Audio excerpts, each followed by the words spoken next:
Bom dia, gente, tudo bom? Eu deixei a gravação começar 2 minutinhos antes, pra gente não perder nada. Então, tá a lista de chamada aí para vocês preencherem. Lembrem de preencher, por favor, tá? Quem respondeu a prova de recuperação pode ver que eu já corrigi nesse final de semana, tá corrigido, tá bom? E além disso, tá lançado já também no sistema, tá? Então, dê uma olhadinha lá, se tiver alguma dúvida, depois, no final da aula, a gente conversa sobre isso, tá bom? Mando sim, Laila, só um minutinho. Prontinho, tá?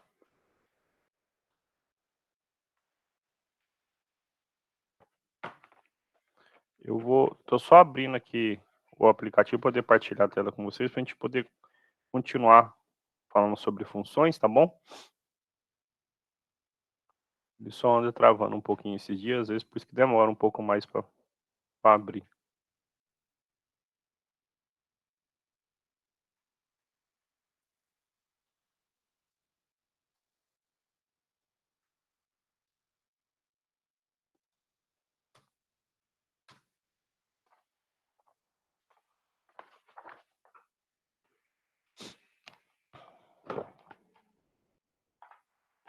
Bom, esse nosso bimestre, assim como na verdade até o final do ano letivo, em fevereiro, é para a gente poder falar sobre funções, tá bom?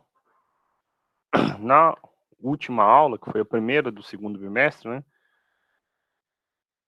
Eu comentei com vocês o que era uma função. Eu comentei o que era uma função. Acho que agora vocês já estão vendo aí, né? Então, nós definimos o que era uma função, né? Recordando, então, uma função f de a em b é uma regra, uma lei, que ensina como a gente manda cada elemento de a num único elemento de b. Se esse elemento de a for o x, em geral a gente denota o de b por y, né? Como sendo f de x, a imagem de f pela função x, e a gente viu alguns exemplos. Depois do final da aula, eu fui lá e listei alguns tipos de funções que nós vamos estudar até o final do curso. Então, função afim, quadrática, exponencial, logaritmo e modular, a gente vai ver esse ano. Essas outras, vocês vão ver, por exemplo, trigonométricas no segundo ano, essas polinomiais lá no terceiro ano, tá bom? Mas, então, resumidamente, de funções, é isso que a gente vai estudar aqui no IFG, tá bom? O que a gente vai fazer hoje, então, é falar de duas coisas que são importantes, dois conjuntos que são importantes, que são esses A e B, onde a função sai e onde a função chega. Eles recebem nomes, tá bom? E é através deles que a gente consegue definir a nossa função, tá bom? Então, hoje é a nossa aula 12, tá bom? Do segundo bimestre é a aula 2 do segundo bimestre.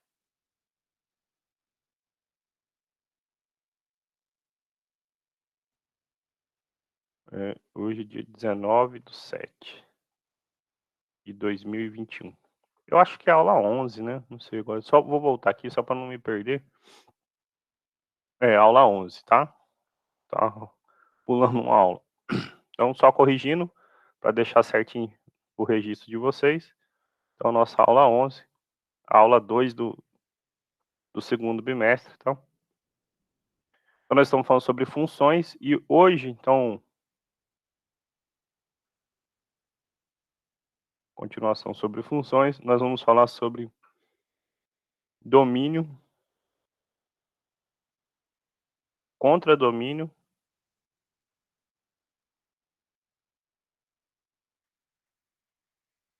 e o conjunto imagem, tá bom?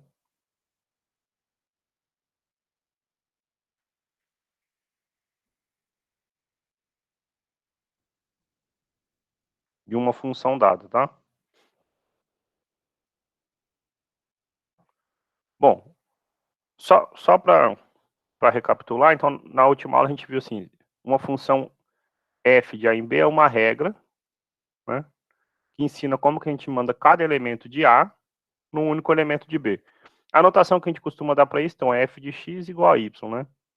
É aquele desenhozinho que eu tinha feito, eu vou fazer ele bem curtinho aqui, ó, para você lembrar, se tem um conjunto A, tem um conjunto B, essa função é a regra que ensina como que você manda esse x no y, tá bom? E, na verdade, ensina como manda cada x que está aqui em A num único y lá em B, tá bom? Esses conjuntos A e B costumam, né, costumam não, eles recebem o nome, costuma que, quando fala costuma, que pode acontecer ou não. Então, mas em funções, eles sempre recebem esses nomes, tá bom? O conjunto A de saída da nossa função da onde a função está saindo, é denominado domínio da função. E o conjunto B, onde a função está chegando, é chamado contradomínio da função. Então, o que é o domínio da função?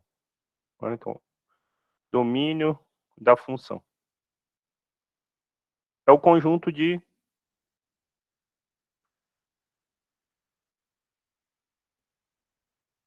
saída, ok?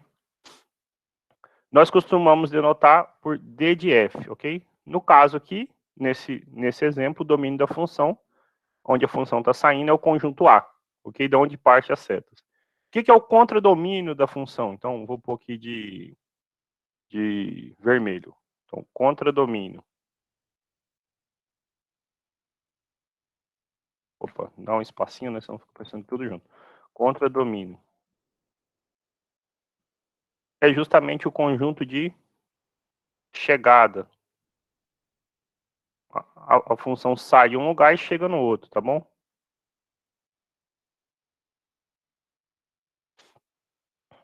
Então, no nosso exemplo aqui, é o conjunto B. Em geral, o contradomínio é representado, então, CD de contradomínio, a função F. No nosso exemplo aqui, é o conjunto B, tá bom? Só que existe entre o domínio e o contradomínio, existe alguém que é mais importante, que é onde de fato a nossa função chega. Deixa eu voltar aqui nesse exemplo que a gente elaborou, por exemplo, na aula anterior, que é o seguinte, ó. Esse conjunto, né, essa função f de A em B, certo? A função sai do conjunto A, chega nesse conjunto B, né, então menos 1, 0 e 1, chega no conjunto 1, 2 e 3. E, de fato, ela chega em todo mundo, ou seja, não fica ninguém de B sem ter uma setinha para chegar, né? Se eu olho aqui, por exemplo, nesta outra função, também uma função, a função g, vou até circular de outra cor, sem ser vermelho, porque a gente usa o vermelho aqui. Observe que o 3, ele fica sem nenhuma setinha chegando nele, mas a função chega no 1 e no 2. Ela chega em parte do B, mas não no B todo, né? Ó, o 3 fica sem nenhuma setinha chegar. Ainda assim é uma função, tá bom? Essa aqui, por exemplo, ela fica sem chegar... Opa, desculpa, não é uma função, né? A gente tinha definido assim. Mas aqui já tem dois exemplos, dá pra gente ver. Às vezes pode chegar no B todo, às vezes em parte do B, ok? Essa parte aonde chega, que aqui, nesse aqui a gente circulou de verde, é o que a gente vai chamar de conjunto imagem. Conjunto imagem, ok? O conjunto imagem, ele é um subconjunto do contradomínio. Ele não precisa ser o contradomínio inteiro, como está nesse exemplo B. Às vezes pode ser o conjunto todo, como está aqui nesse do exemplo A, tá bom? Mas nem sempre isso precisa acontecer, tá bom? Então vamos colocar a definição aqui do que é o conjunto imagem de uma função, tá? Conjunto imagem de uma função. Ok? Então, primeiro, por que eu vou falar de a imagem de uma função? Então, a primeira coisa antes de falar do conjunto imagem é falar o que é a imagem de um elemento, tá bom? Então, ela se pergunta, o que é a imagem do elemento? Vamos pegar vou fazer dois exemplos aqui, tá bom? Então, assim, ó, exemplo A, depois eu faço um sem ser por meio de diagramas, que eu falei que são os tipos mais interessantes de funções que a gente vai estudar nesse ano e, na verdade, o que vocês vão ver sempre, tá bom? Então, imagina que a gente tem aqui um conjunto A, um conjunto B, e agora, então, nós vamos construir uma função f de A em B, tá bom? Sei lá, imagina que o conjunto A tem os elementos 0, 1, 2 e 3. E o conjunto B, por exemplo, tem os elementos 0, 2, 4, 6, aí sei lá, vamos imaginar, 1, 3 e 5. Então, o conjunto B, os elementos 0, 1, 2, 3, 4, 5 e 6. E o A é 0, 1, 2 e 3, tá bom? A nossa função vai fazer o quê? Vamos pegar aqui, sei lá, de azul. Ó, eu vou levar o 0 no 0, o 1 no 2, o 2 no 4, o 4, perdão, 3 no 6, tá bom? É a função que para cada elemento calcula o dobro, né? Se você parar para pensar uma lei de formação para essa função, é f de x. Opa, ficou feio aquele f.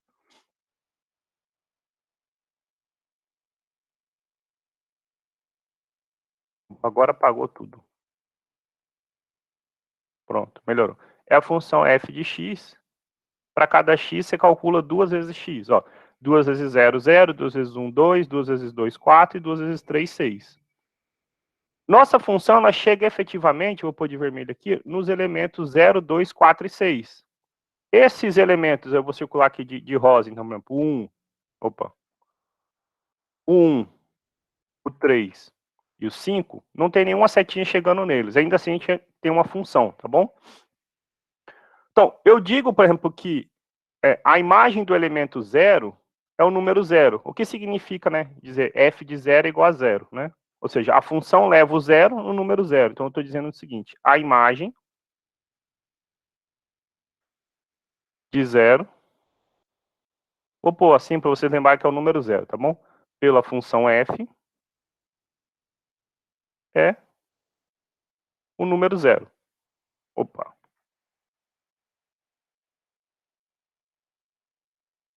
Por exemplo, qual é a imagem do número 1?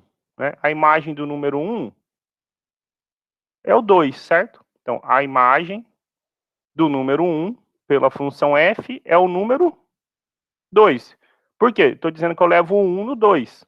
Nem sempre a gente consegue montar um diagrama, tá bom, gente? Isso é porque os conjuntos A e B são finitos, são bonitinhos. Em geral, se a gente trabalhar assim, com os reais, como a gente vai fazer, a gente não consegue montar esse diagrama, fica impossível, tá bom? Então, assim, por isso que é importante ter a noção, essa noção geométrica é interessante para a gente entender a definição de conjunto imagem que eu vou passar já já, mas, assim, entender o que significa esse conceito aqui, né, ok? Então, por exemplo, qual é a imagem do elemento 2? O f de 2 vale 4.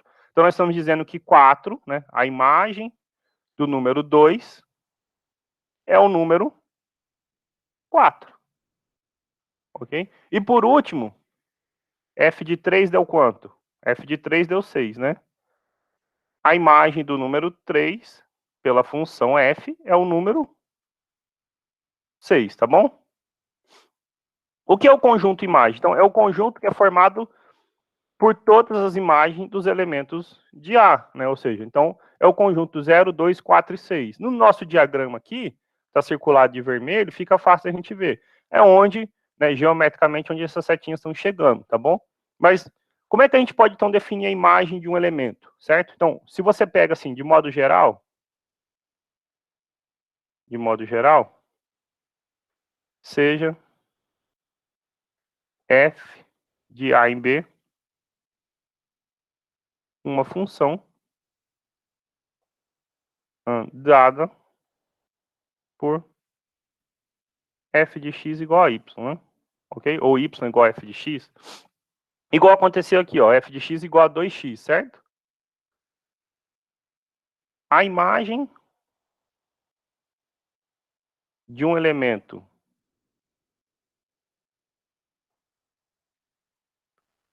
vou chamar de Azinho. Azinho pertencente a A pela função f, denotada por f de A, é o valor que obtemos pela função f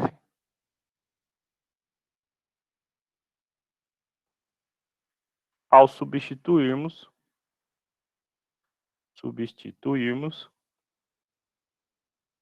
x pelo número A, ok? É o que aconteceu aqui nessa função, gente, olha só.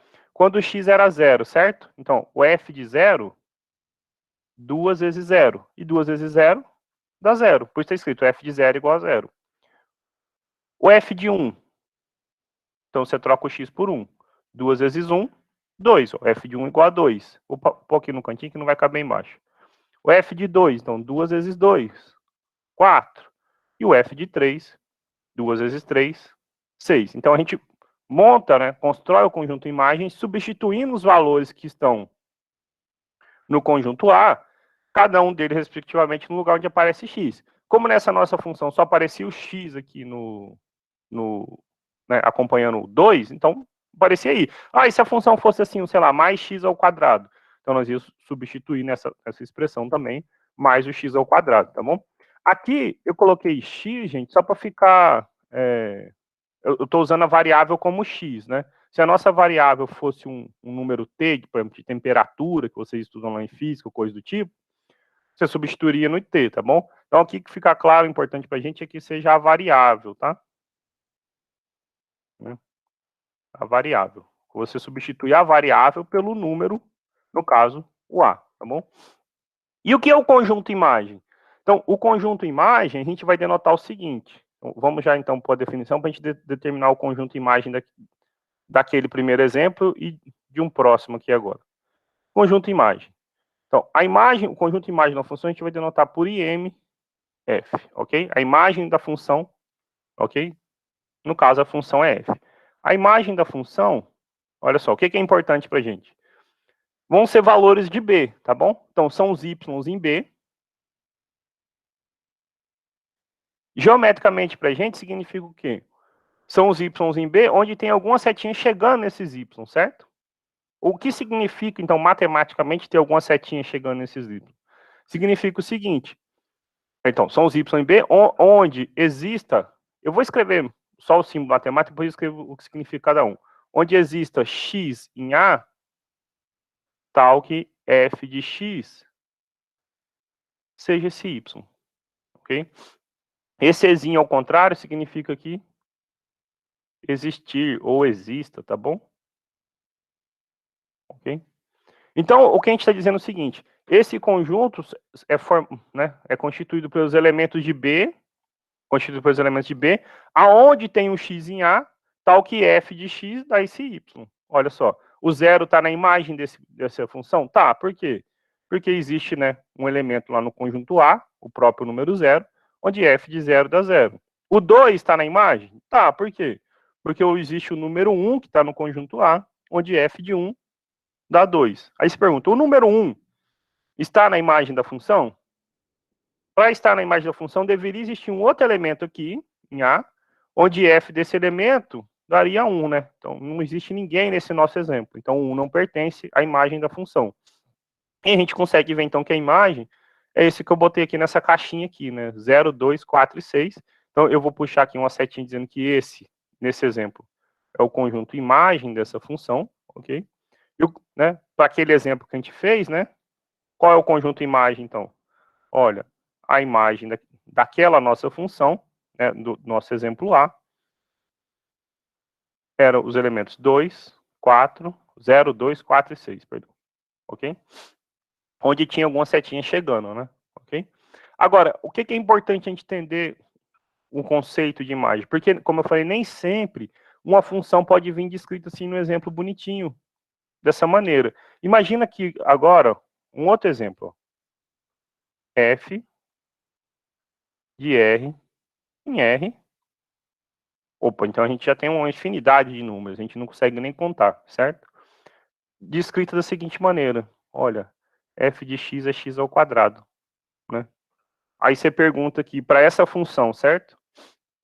Qual é o domínio, qual é o contradomínio e qual é a imagem dessa função, certo? Então, né, 3 perguntas para a gente responder. Domínio, contradomínio, contradomínio e a imagem dessa função, né? O que vai ser domínio, contradomínio e conjunto imagem dessa função? Bom, domínio e contradomínio fica fácil a gente achar, certo? Então, qual é o domínio dessa função? Aí você fala, professor, está saindo, né, do conjunto dos reais. Ok, então domínio os reais. Está chegando no conjunto dos reais. Então, contradomínio os reais. E a imagem? Será que está chegando em todo mundo dos reais? Quem é a imagem? Então, conhecer aquela definição é importante. Vamos escrever a definição que ajuda a gente a lembrar, né? Ok? O que é a imagem da função? Olha, a imagem são os y no conjunto de chegada, então são os y em R, aonde o que? Existe x no conjunto de partida, que também são os reais, tal que f de x dá esse y. Ok? Aí você fala assim, não ajudou muito, né, Fã? Mas a gente começa pelo menos a ter uma noção das coisas, ok? Por quê? Agora eu sei quem é a função. Vou pegar aqui de azul, por exemplo.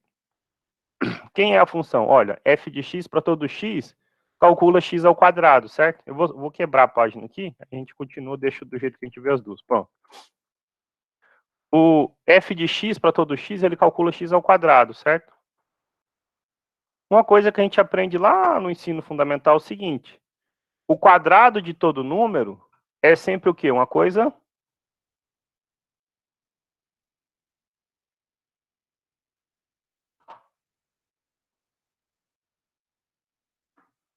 Será que existe, por exemplo, algum x, onde x ao quadrado, algum x real, onde x ao quadrado pode dar negativo? Acredito que não.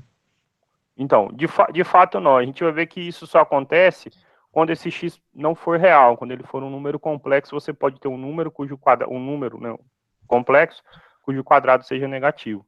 Então, o que a gente faz é o seguinte, observa o seguinte, será que se eu pegasse, né, menos 1, o problema de tentar fazer assim, professor, por que a gente não faz a setinha, certo? Se a gente tentar construir o diagrama com setas aqui, se a gente fosse tentar construir, então assim, conjunto de partida R, conjunto de chegada R. A nossa função, ela faz o quê? Para todo x, ela calcula o valor dele ao quadrado, certo? Para todo x, o y lá vai dar x ao quadrado, ok? Então, a gente não consegue listar todos, porque tem uma infinidade, certo? Então, a gente tem que pensar uma estratégia onde a gente consiga dizer quem são esses que vão chegar aqui, certo? E a gente parte por essa pergunta, pergunta. O que será que acontece com o quadrado de todo número, certo? Uma coisa que a gente sabe é que para todo x em R, temos que x ao quadrado é sempre maior ou igual a zero, ok? Quando que é zero? É zero quando x for zero. E se o x for diferente de zero, é sempre positivo, certo? Então, por exemplo, vou pôr aqui um de rosa. O menos 1, ele está nesse conjunto, certo? Será que o menos 1 vai existir algum x onde x ao quadrado dê menos 1? Então, a resposta para isso é não. A gente já explicou porque o quadrado de todo número é sempre positivo, certo? Então, quando a gente está falando... Pronto, agora eu posso deixar circulando. Quando a gente está falando do conjunto imagem para esta função, nós estamos excluindo automaticamente os números negativos, certo? Então, qual é o conjunto imagem dessa função dada aqui? A imagem dessa função, então, são os y maiores ou iguais a zero, ok? Isso por quê? Pois x ao quadrado é sempre maior ou igual a zero para todo x real, ok? Só que agora, escrever, na verdade, igual eu escrevi aqui, além de estar feio, né, é feio, é incompleto, é errado. Então a gente escreveria como? Olha, são os y em R, tais que y é maior ou igual a zero, ok? Mas isso ainda você pode melhorar um pouco ainda esse conjunto. Você pode escrever de duas maneiras, ok? Você pode escrever como um intervalo, maior ou igual a zero, então fechado no zero, todo maior que o zero, ok? Esse conjunto a gente também aprendeu ele como sendo o quê? Os reais positivos, ok? Reais positivos. Então, a imagem serão os reais positivos. Isso significa que essas setinhas que vão sair aqui de todos os possíveis x, né? Então, se a gente fosse pensar no diagrama, elas iam deixar de fora todos os negativos, né? Por que deixa de fora todos os negativos? Justamente porque para todo número, o quadrado dele é sempre positivo, tá bom? Ok? Outra coisa da importância do conjunto, né? Domínio, conjunto imagem, a gente vai ver que por meio desse exemplo que eu vou explorar aqui agora. Então, a letra C, ok? Então, a primeira pergunta da C, a gente vai desmembrar a C, acho que agora até o final da aula, em algumas perguntas que são importantes, tá bom? A primeira, eu vou só escrever a lei de formação da função, olha só. Considere f de x igual a raiz de x. Ok? Então, f de x é uma função dada e ela calcula a raiz de x. Ok? Então, pergunta. Qual é o domínio dessa função? Qual é o domínio dessa função? Bom, a gente tem que perguntar para a função, né? Aonde eu posso calcular você a função, certo? Porque a gente viu para ser função tem que ser uma regra, só para voltar aqui um pouquinho. É uma regra que faz o quê? Que ensina como que a gente pega todo elemento de A, né? Cada elemento de A, e manda num único elemento de B, certo? Aí você olha para a lei de formação dessa função, você tem o seguinte, olha. Opa, aqui eu não sei por que riscou. Pronto, agora corrigi. Você vai extrair a raiz, certo? Você vai extrair a raiz. Esse problema é parecido com o passado, né? Eu posso extrair a raiz de qualquer número? A raiz quadrada de qualquer número? Não, senhor. Isso, precisa ser positivo, certo? Por quê? Se fosse negativo, de novo, eu ia estar procurando um outro número A, onde A ao quadrado fosse um número negativo, por exemplo, -1. Isso não acontece, né? Por isso que eu falei, esse problema está relacionado com o anterior. Então, quando a gente vai extrair a raiz real, né, de índice par, a gente só pode extrair de números positivos, né? Então, não existe raiz quadrada de número negativo. Então, quando você faz essa pergunta para a função, você consegue determinar o domínio. Quem é o domínio? Domínio são os x onde eu vou tirar a raiz, certo? Então, são os números reais, tais que eles são maiores ou iguais a zero, para eu poder tirar a raiz. Aí, ó, isso é a mesma coisa que está escrito aqui, só que em vez de ser x, né, em vez de ser x igual estava aqui, antes estava y, certo? Mas então, o domínio dessa função, então, são os reais positivos. Ou a gente pode escrever assim, né, olha, R+. Então, se a gente fosse escrever o domínio dessa função, ó, R+, ok? A gente já achou o domínio. O contradomínio, os reais. Não há problema em dizer que é os reais, certo? Mas aonde será de fato que essa nossa função chega, né? Então, assim, a gente já conseguiu melhorar partes. Vocês vão ver que tem problemas desse tipo, ó. Determine o domínio da função. Toda vez que está perguntando do domínio da função, ele quer que você determine o maior domínio possível, ou seja, onde você consegue calcular todo mundo sem ter nenhum problema, certo? E agora, então, a gente tem a função, a lei de formação dada, ó, f de x igual a raiz de x, tá aqui. E aí fica ainda uma pergunta, né? Será que, mesmo o contradomínio sendo os reais, será que a imagem vai ser todos os reais? Ou será que vai ser uma parte só desse conjunto dos números reais, tá bom? Na verdade, então, a gente esbarra aí na questão de definição da função, né?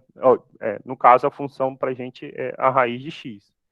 Qual é a definição da raiz de um número, certo? A raiz quadrada de um número A, por exemplo. Deixa eu pôr uma observação para a gente conseguir responder esse problema, tá? Então, o que significa para a gente, então, agora a gente sabe assim, calcular a raiz precisa ser um número positivo, tá bom? Então, imagina que A é um número positivo, né, maior ou igual a zero. E o que significa a raiz quadrada de A, então, para a gente? Né? A raiz quadrada do número A positivo, para a gente significa o seguinte, né? Isso aqui é um número, digamos, é um número B, por definição, tá bom? Um número positivo B,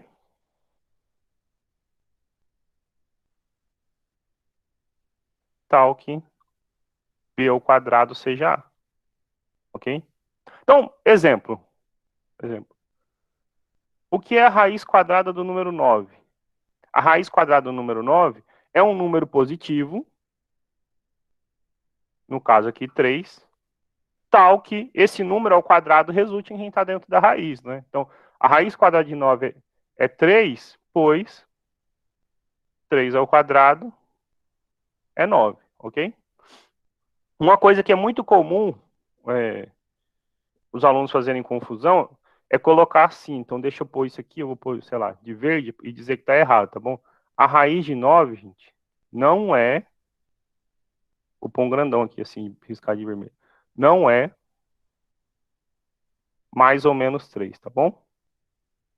Ok? De fato, 3 e menos 3, né? Mesmo 3 ao quadrado e menos 3 ao quadrado, resultando em 9, ok? Mesmo não, então ainda, né?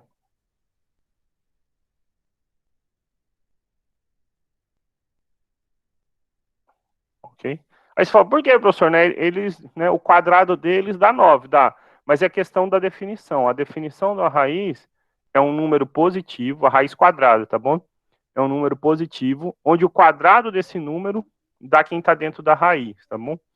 A gente costuma confundir muito com o seguinte, gente, quando a gente está assim, ó, só explicar o porquê desse problema.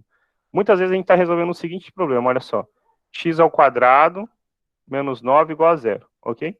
Ah, professor, eu não aprendi a resolver equação de segundo grau. Não tem problema, a gente vai revisar quando a gente falar de funções quadráticas, tá bom? Mas assim, quando você estava resolvendo esse problema, muitas vezes você fazia o seguinte, olha, se x ao quadrado menos 9 é zero, então x ao quadrado é 9, ok? E eu quero um número cujo quadrado dê 9. Então você tem duas possibilidades, 3 e menos 3. Por isso que aqui você colocava lá, então, x. Na verdade, é um gatozinho, um roubo que a gente faz lá desde do ensino fundamental e às vezes não explicam direito pra gente. Mas não é que é mais ou menos a raiz, tá bom? A raiz de 9 é o número 3, por isso que aparece aqui. Isso aqui é o seguinte, porque se x ao quadrado é 9, gente, é o seguinte. Se x ao quadrado é 9, então x ele é um módulo da raiz de 9. Então, o x é um módulo do número 3. Ah, professor, eu não sei o que é o módulo. Então, a gente vai, esse ano, ver também. Quando aparece o módulo de 3, aí sim você tem duas possibilidades. Ou é o 3, ou é o menos 3. Aí a gente escreve isso de forma abreviada, dizendo mais ou menos 3, tá bom? Aqui, entendo, a gente queria resolver uma equação, ok? Resolver uma equação. Qual era a equação? X ao quadrado menos 9 igual a zero. Aqui você tem duas soluções, 3 e menos 3, ok? Quando você está extraindo a raiz de um número, você não tem duas soluções. A raiz quadrada do número 9 é só o 3. A raiz quadrada do número 5 nem é um número racional, é racional, mas é um único número, sei lá, b, onde b é o quadrado de 5. Não é mais ou menos, tá bom?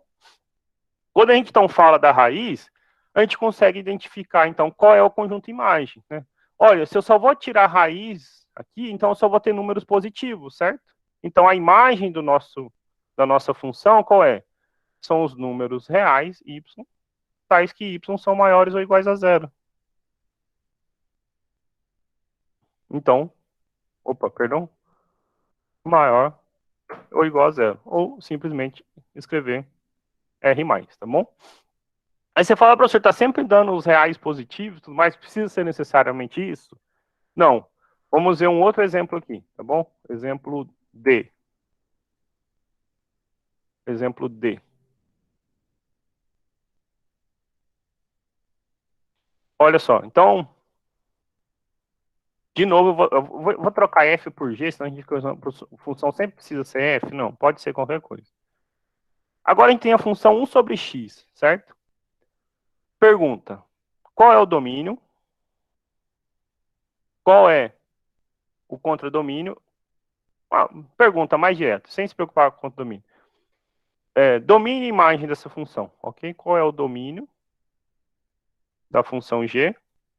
E qual é a imagem da função g? Você tem de novo, então, que perguntar para a função, olha, qual é, né? No caso, eu estou fazendo o quê? Eu estou dividindo, certo? Então, eu posso dividir por todo mundo? Por quem será que eu posso dividir para poder resolver esse problema, ok?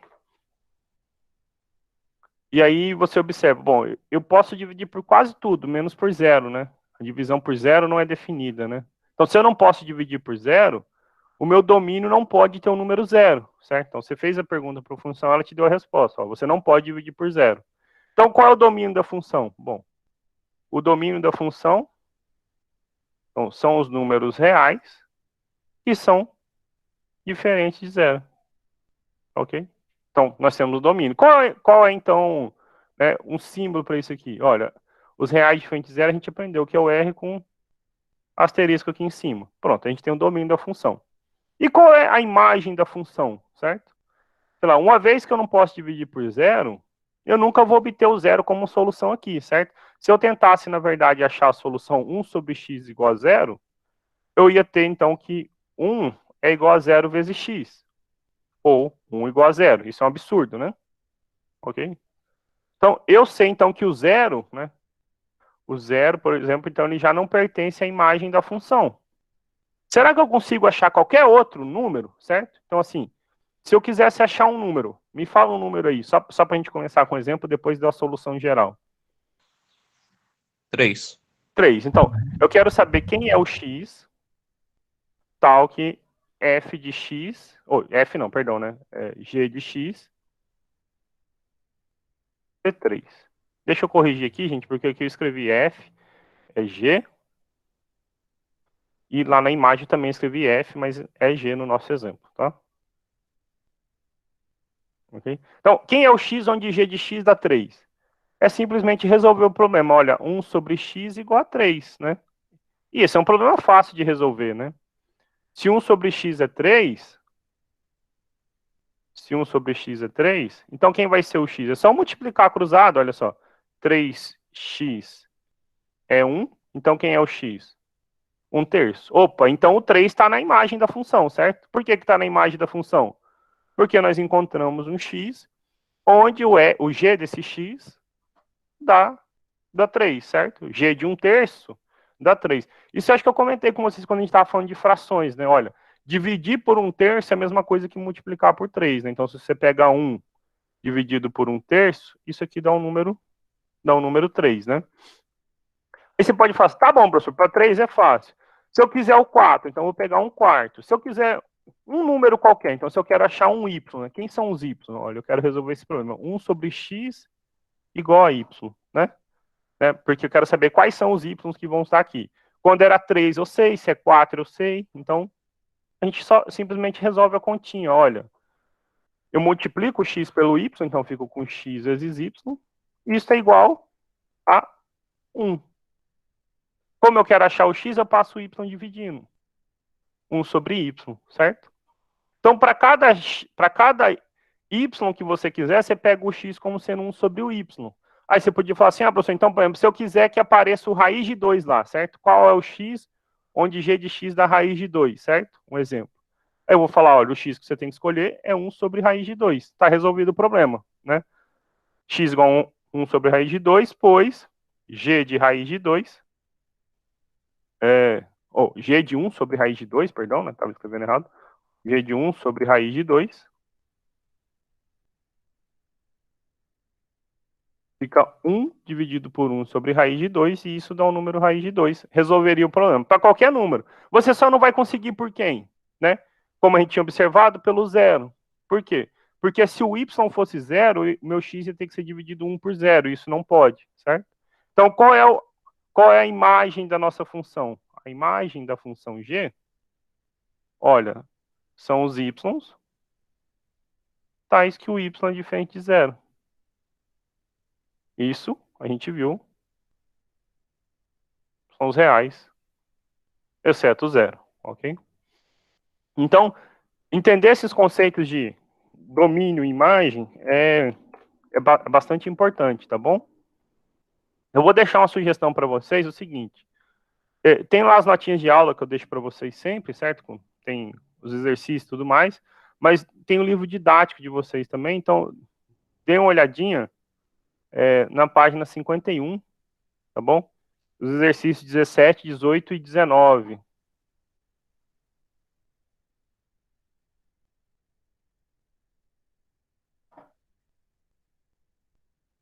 17, 18 e 19. Ok?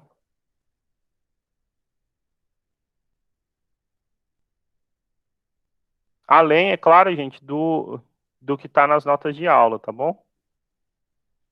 Eu tenho mais 5 minutinhos, então o que eu vou fazer é deixar um outro exemplo para vocês poderem pensar, enquanto eu dou um recado aqui que eu esqueci de comentar na aula da semana passada.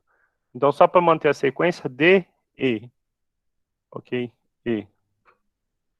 Imagina, então, que agora a nossa função seja f de t, vou trocar a variável, tá bom? Raiz de t menos 3. Então, pergunta. Qual é o domínio da função f? Enquanto vocês pensam no domínio, eu vou dar um recado importante e vou mandar um link aqui que eu tinha esquecido de comentar a pedido do professor Alain na última aula. Nós vamos... Acho que talvez vocês já conheçam, tenham ouvido falar, a OBMEP, né? Olimpíada Brasileira de Matemática, Escola Pública. Ok? O ano passado, por conta da pandemia, ela não aconteceu, tinha problemas para aplicar, logística e tudo mais, a gente estava aprendendo ainda a conviver com essa pandemia. Eu já deixei até esse link aqui no Moodle de vocês, mas eu vou explicar ele agora. Esse ano a OBMEP foi reestruturada, então vai ser aplicada entre os dias 28/6, né, ou seja, já tem 20 dias mais ou menos que está sendo aplicada, até o dia 3/8. Em Lusiana, a gente vai aplicar ela na semana que vem. O dia ainda está para ser definido. Por quê? Depende da quantidade de alunos interessados e da quantidade, né? Assim, para a gente saber se vai ser um dia, se vão ser 2 dias, mas a princípio, ou na terça ou na quinta da semana que vem, podendo ser nos 2 dias, tá bom? Então, assim, você faz essa inscrição por esse link que eu mandei aqui, tá bom? Ela é uma prova, a prova da primeira etapa, da primeira fase, para ser mais correto. Ela tem 20 questões de múltipla escolha, e você tem 2 horas e meia para resolver. Ela vai ser resolvida de forma presencial aqui no IFG, tá bom? Então, um ensaio nosso até para um retorno presencial. E os 5% melhores, né, as 5% melhores notas do nosso campo, ou seja, os 19 melhores notas passam para a segunda fase, aí concorre a nível nacional, tá bom? A nível nacional, tem uma segunda prova que vai ser aplicada em setembro, para esses que passarem, e ela, em última instância, dá menção honrosa, medalha de bronze, prata ou ouro. Quem é medalhista costuma ter uma bolsa de iniciação científica para no ano seguinte estudar matemática e ganhar um dinheiro com isso, tá bom? Os medalhistas costumam, quem vai fazer faculdade, ter prioridade para receber bolsas de iniciação científica, tá? Então é bem interessante, é uma maneira que tem de incentivar a matemática. Como que eu incentivo a participação dos meus alunos? Porque eu coordenei esse OBMEP aqui no Zena até o ano passado, esse ano eu passei para o Alan, mas eu sempre incentivei os alunos a fazerem, é importantíssimo, tá? Eu incentivo o seguinte, o aluno meu, só um minutinho, Lucas, que realiza essa prova, eu dou 1 ponto na média, tá bom? Nós vamos passar a lista de chamada lá no dia, aí você identifica qual é o seu curso e tudo mais. Se você for meu aluno, ok, só por mim, só de ir realizar a prova você tem 1 ponto na média, tá bom? Então eu incentivo que participem, tá bom? É bem interessante. Para quem gosta de matemática, é uma matemática, assim, diferente no seguinte sentido. Você não precisa saber fórmulas, regras, nada. Eles querem descobrir novos talentos. Pessoas que têm o dom da matemática, pessoas que gostam de pensar matemática, mas fugindo da casinha. Não essas coisas igual eu passo em sala, olha, uma função é isso, a regra é isso. Não, isso é muito importante na matemática. Sem isso, você não vai adiante. Mas tem algo a mais, que é pensar matemática, entendeu? Então eles querem, assim, te dar um problema que, em geral, você nunca teve contato, e você vai pensar a respeito disso, tá bom? Eu vou mandar aqui um link para vocês, que é um link da UBMEP, que tem as provas anteriores, e lá tem as soluções, você pode consultar as soluções, estudar, quem tiver algum interesse, tá bom? Mesmo falar assim, professor, está em cima, vou preparar para essa prova. Tudo bem, mas para do ano que vem está longe, então você pode começar a se preparar agora, tá bom? Eles também têm um banco de questões, eu vou mandar aqui o banco de questões, que são tipo um conjunto de questões que eles treinam os alunos bolsistas nessas questões, mas é tudo público, mesmo que você não seja bolsista, você pode pegar lá tudo de graça, fazer o download, tá bom? E se preparar para a prova, tá bom? As apostilas também que eles treinam os alunos estão aqui, estou mandando o link. Lucas, você tinha uma pergunta para fazer? Pode ir, à vontade. Sim, Sim, eu gostaria de saber se o senhor vai dar alguma aula em específico para ajudar a galera que vai fazer a prova. Não, porque assim, Ou se igual eu só tô vai falando, isso é uma coisa que não é obrigatória, mesmo no tempo que era presencial, os alunos não são obrigados a fazer, faz quem tem interesse, certo? Se eu fizer isso no horário de aula, então assim, é um tempo que, às vezes eu vou pegar algum aluno que não está interessado e vou gastar um tempo, assim, com conteúdo também que eu não tenho que cumprir em sala. Eu costumo, né, esse ano eu não fiz por conta da pandemia, mas eu costumo ter um projeto de ensino onde eu treino os alunos sim para essas Olimpíadas, tá bom? Então eu vou mandar aqui para você uma playlist de alguns vídeos de exercícios resolvidos do BMAP que eu tenho no canal do YouTube. Mas então eu vou antecipar uma informação para vocês, porque a é, gente só vai ter aula semana que vem, então deixa eu antecipar. Essa BMAP acontece todos os anos e existe uma Olimpíada chamada Olimpíada de Matemática das instituições federais, chama OMIF, ok? Essa OMIF, ela se espelha no BMAP, só que o BMAP é para todas as públicas e o OMIF é para os IFs do Brasil, tá bom? Para essa, eu tenho um projeto de ensino que já foi protocolado e eu estou esperando a autorização para poder começar ele. Se tudo correr bem, nós vamos ter 7 bolsas de 250, 7 bolsas, né, para então, premiar 7 alunos, com 4 parcelas de R$ 250, para alunos que estão interessados em preparar para essa Olimpíada, tá bom? Então, mas para isso aí eu preciso esperar sair primeiro o resultado, tá bom? A partir dessa quarta, eu vou pôr o link, vou deixar até no Moodle de vocês, a pré-inscrição. Como que é a pré-inscrição, né, para esse projeto? Que prepara para o MIF, mas de tabela também acaba preparando para o BMAP, né?